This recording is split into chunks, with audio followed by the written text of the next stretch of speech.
மக்களே எல்லாருக்கும் ஒரு இனிய சிறப்பான வணக்கங்க. உடனுக்குடன் வானிலை பற்றி மிக துல்லியமாக தெரிந்து கொள்ள நம்முடைய யூடியூப் சேனலை மறக்காமல் சப்ஸ்கிரைப் செய்து கொள்ளுங்கள். நிறைய பேர் செக்கப் பண்ணாமல் லைக் பண்ணாமல் பார்த்தீங்கன்னா மறக்காமல் தயவு செய்து செக்கப் பண்ணிட்டு பாருங்கள் மக்களே. அப்படி லைக் பண்ணிட்டு பாருங்கள். இன்றைக்கான தேதி வந்து பார்த்தீங்கன்னா ஜூன் மாதம் 27/6/2026 ஆகுதுங்க.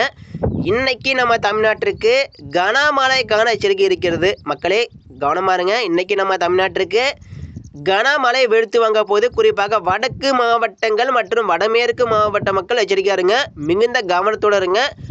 இன்னைக்கு சரியாக மாலை 5:30 மணிக்கு மேலே வட மாவட்டங்கள் முழுவதும் பரவலான மழை பெய்ய போது. இன்னைக்கு வட மாவட்டம் மட்டுமல்ல, டெல்டா தென் மாவட்ட பக்கம் மழை பெய்யும். ஆனால் டெல்டா தென் மாவட்டத்தை விட வட மாவட்டங்களுக்கு இன்றைக்கி மிக பரவலாக டாப் நம்பர் 1 முதலிடம் பிடிக்கும். சரிங்களா? மறக்காமல் இந்த ஒரு வீடியோவை ஸ்கிப் பண்ணாமல் முழுமைக்கும் பாருங்கள் மக்களே. மிக முக்கியமான ஒன்று. முதலாவது நம்ம பார்க்க போகிறது வெயில். அதாவது தற்பொழுது காலையில் அதிகமான வெயில் வந்து அடிச்சுட்டு இருக்கு. ஆனால் புதுச்சேரியில் சில இடங்களில் மேகமூட்டமாக இருந்தாலும் அந்த மேகமூட்டம் படிப்படியாக விலகி, ஏன்னா கடலில் வந்து மழை பெய்து வருகிறது. இதனால் பார்த்தீங்கன்னா நம்ம தமிழகத்தில் அப்பப்போ மேகமூட்டமும் உருவாகி வரும். மேகமூட்டங்கள் உருவாக ஆரம்பித்தாலும் அது உடனடியாக விளையிடும். சரிங்களா? தென்மேற்கு பருவமழை இப்போ தீவிரமாகாமல் இருக்குது. அது தென்மேற்கு பருவமழை தீவிரமானால் தான் நம்ம தமிழ்நாடு முழுக்க மேகங்கள் உற்பத்தியாகும், வெயில் மறையும். ஆனால் இப்போ தென்மேற்கு பருவமழை தீவிரமாகாமல் இருப்பதனால நம்ம தமிழ்நாட்டிற்கு கிழக்கே வந்து மேற்கு திசை காற்று மற்றும் கிழக்கு திசை காற்றால் இடிமலை உருவாகும், வெயில் அதிகமாக அடிக்கும். இதான் நடக்கும். ஆனால் மேகமூட்டங்கள் உருவாகினாலும் அது ரொம்ப நேரம் நீடிக்காது, டக்குன்னு விளையிடும். சரிங்களா?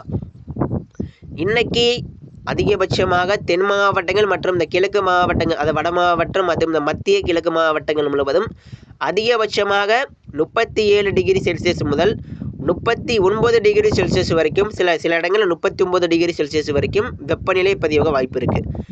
40 டிகிரி தொடாது. ஏன்னா 40 டிகிரி தொடுவதற்கு இங்கே அழுத்தமான ஒரு நிலை ஏற்படும். நம்ம தமிழ்நாடு முழுக்க காற்று இல்லாத ஒரு நிலை ஏற்படணும். ஆனால் இப்போ பார்த்தீங்கன்னா மேற்கு காற்று சற்று வலுவாக இருப்பதனால அந்த காற்று வந்து அந்த வெப்பத்தை சரி செய்யும் என்பதனால அவ்வளவா வெயில் அடித்தாலும் அவ்வளவா காற்று பகுதிகளுக்கு எவ்வளோ வெயில் அடித்தாலும் அவ்வளோவா தெரியாது. ஏன்னா காற்று பகுதியில் உருவான எல்லா வெப்பத்தையும் அதை வந்து கிழக்கு நோக்கி தான் தள்ளப்பட போகுது இன்றைக்கி. இதனால் கண்டிப்பாக மழை வந்து கிழக்கு வந்து கண்டிப்பாக தீவிரமாக பரவலான மழை எதிர்பார்க்கலாம். வெயில் பொறுத்த வரைக்கும் தென் மாவட்டம், டெல்டா மாவட்டம், வட மாவட்டம், கடலோர மாவட்டங்களுக்கு அதிகபட்சமாக 30 டிகிரிக்கு மேலே தான் எல்லா இடங்களிலும், எல்லா மாவட்டங்களிலும் 31 டிகிரி முதல் 37 டிகிரி வரைக்கும் கண்டிப்பாக பதிவாகும். இதனால் கொஞ்சம் எச்சரிக்கையாக இருங்க. மதிய நேரம் கொஞ்சம் உஷாராக இருங்க. மதிய நேரம் பார்த்தீங்கன்னா இந்த திண்டுக்கல், மதுரைக்கு மேற்கு காற்று அடிக்காது.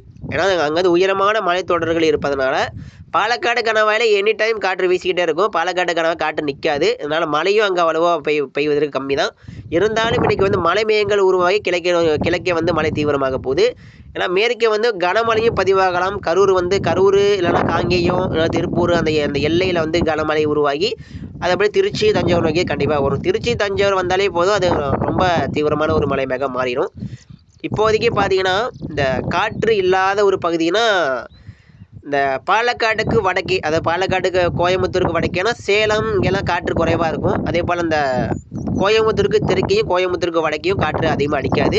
ஏன்னா பாலக்காடு கணவாயில் வீசக்கூடிய காற்று வந்து அந்த சேலம் தெற்கே கரூர் வரைக்கும் நல்ல ஒரு ஃபோர்ஸாக காற்று அடிக்கும் இன்றைக்கி. ஏன்னா கரூர் வரைக்கும் பலமான காற்று வீசுவதற்கு வாய்ப்பு இருக்குது. அதையும் தாண்டி கிழக்கு நோக்கி வந்தால் அவ்வளோவா வராது. மதியம் வரைக்கும் தான் வரும். அதுக்கப்புறம் மாலையில் காற்று நின்றும், தெற்கு காற்று வீசிடும். சரிங்களா?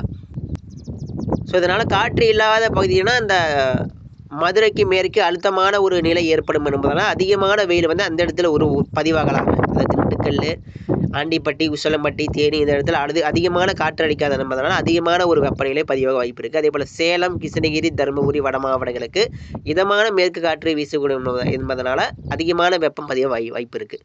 பாலக்காடு கணவாயில் அதிகமான காற்று அடிப்பதனால வெயில் அவ்வளவோ அதிகமாக அடித்தாலும் அந்த வெயில் எல்லாமே கிழக்கு நோக்கி தான் வரும், டெல்டா நோக்கி தான் வரும். சரிங்களா? அதனால் டெல்டாவில் சில இடங்களில் சில பகுதிகளில் 39 டிகிரி வரைக்கும் பதிவாகலாம். அடுத்தபடியாக மழை எச்சரிக்கையை பொறுத்த வரைக்கும் தேனி, உசிலம்பட்டி, ஆண்டிப்பட்டி, அதே போல் மதுரை, மணப்பாறை, திண்டுக்கல், விருதுநகர், கோவில்பட்டி மற்றும் தூத்துக்குடி மாவட்டம் மேற்கு, அதே போல் விளாத்திக்குளம், திருநெல்வேலி மாவட்டம் வடக்கு, தென் மாவட்ட மேற்கு தொடர்ச்சி மலை பகுதி எல்லாமே கனமழைக்கான வாய்ப்பு இருக்கிறது இன்றைக்கிங்க. தென் மாவட்டங்களுக்கு கண்டிப்பாக இன்றைக்கி நேற்று வந்து மதுரைக்கு மிக அருகில் நல்ல மழை பெஞ்சிச்சு. இன்றைக்கி வந்து மதுரையை சுற்றி பெய்யும். மதுரை அதே போல் மதுரை சுற்று வட்டார பகுதிகள், மதுரை மாநகர பகுதி, தேனி, அதே போல் தேனி மாவட்டத்தில் கண்டிப்பாக முதல் தொடக்கமே அங்கே தான். தேனி, ஆண்டிப்பட்டி, உசிலம்பட்டியில் உருவாகி தான் அது அப்படியே மதுரை வந்து அப்படியே புதுக்கோட்டை வரையே கிராஸ் பண்ணி அது அப்படியே டெல்டா நோக்கி வரப்போகுது. தென் மாவட்டத்தில் உருவாகக்கூடிய மழை அப்படிங்கிறது கிழக்கு நோக்கி பார்க்கலாம், அப்படிலாம் கிராஸ் பண்ணி அது அப்படியே டெல்டா நோக்கி வருவதற்கு ஒரு வாய்ப்பு இருக்குது. எனவே தென் மாவட்டங்களுக்கு கனமழைக்கான எச்சரிக்கை இன்றைக்கும் அடுத்த ஒரு 3 தினங்களுக்கு இருக்கிறது. இன்றைக்கி வந்து கண்டிப்பாக சில இடங்களில் பதிவாகும். டெல்டாவில் கண்டிப்பாக மழை வாய்ப்பு இருக்குது. கரூரில் மழை தொடங்கி திருச்சி, தஞ்சாவூர், அரியலூர், பெரம்பலூர் வழியாக அது அப்படியே டெல்டா நோக்கி அந்த மழை வந்து வர வாய்ப்பு இருக்குது. தென் மாவட்டங்கள் டெல்டாவில் கண்டிப்பாக மழை பெய்யும் இன்னைக்கு வாய்ப்பு இருக்குது. வட மாவட்டங்கள் மற்றும் வட கடலோர மாவட்டம் சென்னை, திருவள்ளூர், காஞ்சிபுரம், ராணிப்பேட்டை, திருப்பத்தூர், திருவண்ணாமலை, அதே போல் கிருஷ்ணகிரி, தருமபுரி, இந்த கர்நாடக எல்லையோர மாவட்டத்தில் மழை உருவாகி அது அப்படியே கிழக்கு நோக்கி வர மிக தீவிரமான மழை மேகமாக மாறி திருவண்ணாமலை வந்து அந்த மழை மேகம் மேலும் தீவிரமடைந்து ஒட்டுமொத்த வட மாவட்டங்கள் முழுவதும் பரவலான மழை கொடுக்கும் போது இன்றைக்கி, அதாவது மேற்கே வந்து கொஞ்சம் லைட்டாக உருவாகும். அந்த மழை மேகம் கிழக்கு நோக்கி வர என்ன ஆகும்னா, அதாவது ஒரு 2 மணிக்கு சேலத்தில் மழை உருவாகிடும். 2:30க்கு ஒரு சிறிய மழை மேகம் உருவாக ஆரம்பிக்கும். இந்த 2:30 மணிக்கு மேலே மெல்ல நகர்ந்து கிழக்கு நோக்கி ஒவ்வொரு கிலோமீட்டராக மெல்ல கடந்து வர அந்த மலை மேகம் சேலத்தில் இருந்து கடலூர் வர ஒரு 6:30 மணிக்கு மேலே ஆயிரும். 7:30 மணி மேலே ஆயிரும்னு வச்சுக்கோங்களேன்.